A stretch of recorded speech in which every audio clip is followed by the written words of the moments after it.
মহাকাশের নিঃসীম অন্ধকারে ভাসতে থাকা একাকী মানুষ আরিফ ছিল ডিপ স্পেস রিসার্চ মিশন ১৪ এর প্রথম অভিযাত্রী, যে পৃথিবী থেকে হাজার হাজার কিলোমিটার দূরে গিয়ে গবেষণা করছিল। হঠাৎ একদিন তার স্পেসশিপের ন্যাভিগেশন সিস্টেম সম্পূর্ণ অচল হয়ে যায়। কোনো সিগন্যাল নেই, পৃথিবীর সাথে যোগাযোগ নেই, চারদিকে শুধু গভীর কালো শূন্যতা।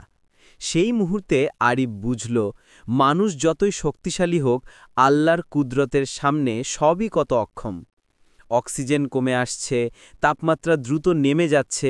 আরিফ মনে করতে লাগল, সম্ভবত আর কখনো পৃথিবীর আলো দেখা হবে না। ঠিক তখনই ঘটে অদ্ভুত এক অলৌকিক ঘটনা। জানালার বাইরে দেখা দিল এক অসাধারণ জ্যোতির্ময় রেখা, যেন লক্ষ তারার আলো একসাথে নেমে এসেছে। সেটা কোনো গ্রহ বা নক্ষত্র নয়, বরং এক রহস্যময় শক্তি, যা ধীরে ধীরে স্পেসশিপটিকে পৃথিবীর দিকে ঘুরিয়ে দিচ্ছে। মনে হল মহাকাশের গভীর নীরবতায় তার প্রার্থনার উত্তর যেন কেউ দিয়ে দিল। আরিফ চোখ বন্ধ করে ফিসফিস করল, হে আল্লাহ, তুমি পথ দেখালে, আমি আর কখনো ভুলব না তুমি আছো সর্বদা। অবশেষে স্পেসশিপ পৃথিবীর বায়ুমণ্ডলে প্রবেশ করে, আবার চোখে ভেসে ওঠে নীল পৃথিবীর শান্ত রূপ। বিজ্ঞানীরা অবাক, কোনো সিস্টেম কাজ না করলেও নিখুঁত পথ ধরে কীভাবে স্পেসশিপ ফিরে এলো।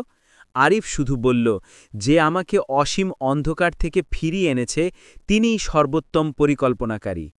পরে হিসাব করে বিজ্ঞানীরাও বুঝল, এই যাত্রা কোনো মানবীয় ক্যালকুলেশনে সম্ভব ছিল না, যেন অদৃশ্য কোনো শক্তি তাকে পথ দেখিয়ে এনেছে। এই গল্প শেখায়, মানুষ যত দূরেই যাক, আল্লাহর কুদরতের বাইরে নয়। আর যখন সব দরজা বন্ধ হয়ে যায়, আল্লাহ এমন দরজা খুলে দেন যা মানুষের চোখে দেখা যায় না।